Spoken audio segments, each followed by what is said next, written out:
ଆଚ୍ଛା ମା ଦୁର୍ଗା ନାଟ୍ୟ କଳାରେ ଆଜ୍ଞା ଆପଣ ବୋଧେ 5-7 ବର୍ଷ ହେଲା ରହିଲେଣି। 11 ବର୍ଷ ହେଇଗଲା। ଆଚ୍ଛା ଏ ବର୍ଷ ଆପଣଙ୍କୁ ଦୁଇ ମାଇକ୍ରୋଫୋନ୍ଟା ପାଟିରେ ନା ଦେଖା। ଗୋଟେ ବହି? ନାଇଁ ଦୁଇଟି ବହି, ଦୁଇଟି ବହିରେ କରିଛି। କୋଉ ବହିରେ ଆପଣ ରୋଲ୍ କରୁଛନ୍ତି?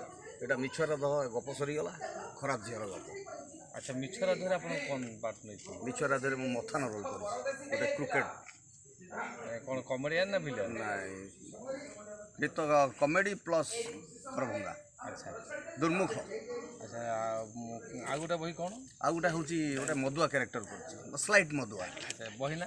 ବହି ନା ହେଉଛି ଖରାପ ଝିଅର ଗପ। ଆଚ୍ଛା ଖରାପ ଝିଅ ଗପ, ସେଥିରେ ସ୍ଲାଇଡ୍ ମଦୁଆ ରୋଲ୍ କରୁଛି। ସେଥିରେ ମୋର ପ୍ରଥମ ଲକ୍ଷ୍ୟ ଅଛି ଯେ ମୋତେ ଟଙ୍କା ଦରକାର, ମୁଁ ମଦ ପିଇବି। ଏଇଟା ହେଉଛି ମୋର ପ୍ରଥମ ଲକ୍ଷ୍ୟ। ତେଣିକି ଦରକାର ପଡ଼ିବ ଗୋଟେ ଝିଅକୁ ବିକ୍ରି କରିବା ପାଇଁ, ମୁଁ ବି ମୋ ଝିଆରୀ ହିସାବ ଜଣକୁ କରି ନେଇକି ତାକୁ ମୁଁ ବିକ୍ରି ବି କରିଦେଇଛି।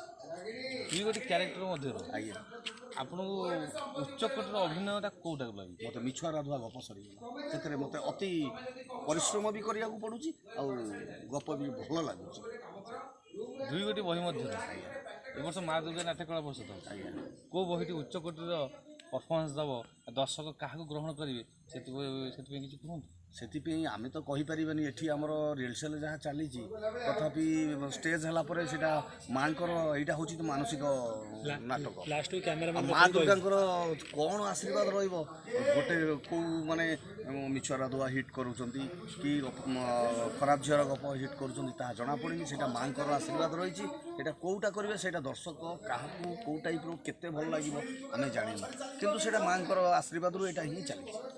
ଆଚ୍ଛା ଏଠି ଆମର ଯେଉଁ ଡାଇରେକ୍ଟର ଅଛନ୍ତି ସାର୍ ଅଛନ୍ତି, ଆଜ୍ଞା ତାଙ୍କର ଯେଉଁ ଟାଇପ୍ର ଡିରେକ୍ସନ୍ରେ ଦୁଇ ଗୋଟି ରଙ୍ଗମହଲର ଦୁଇ ଗୋଟି ନୂଆ ବଡ଼ ବଡ଼ ବହିର ବଡ଼ ବ୍ୟାନର ବଡ଼ ବହି, ଆଜ୍ଞା ସାର୍ଙ୍କର ଯେଉଁ ଟାଇପ୍ର ଏଠି ସାର୍ ଯେଉଁ ଟାଇପ୍ର ଏଠି ମାନେ ପରିଶ୍ରମ କରୁଛନ୍ତି, ଆଜ୍ଞା କେତେ ଦୂର ପିଲା ଗ୍ରହଣ କରୁଛନ୍ତି? 100% ଗ୍ରହଣ କରୁଛନ୍ତି। ସାର୍ଙ୍କର ଆମର ଡିରେକ୍ସନ୍ଟା ବହୁତ ଭଲ, ଉଚ୍ଚକୋଟୀର।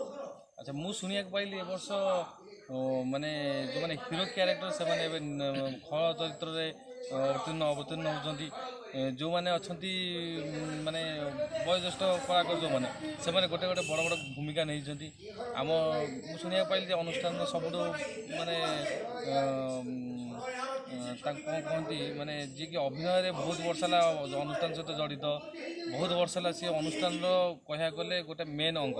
ଶରଚନ୍ଦ୍ର ସାହୁ ତାଙ୍କ କଥା କହୁଛି। ଆଉ ଜଣେ ଅନୁଷ୍ଠାନକୁ ଯିଏ ନିଜର ଭାବନ୍ତି, ଅନୁଷ୍ଠାନକୁ କହିଲେ ଯିଏ ନିଜର ଘର ଭାବନ୍ତି, ସେ ତାଙ୍କ ନାଁ ଆମେ ଶୁଣିଛୁ ଦୀନବନ୍ଧୁ ନାଥ, ଯିଏକି ବହୁତ ପୁରୁଣା କଳାକାର।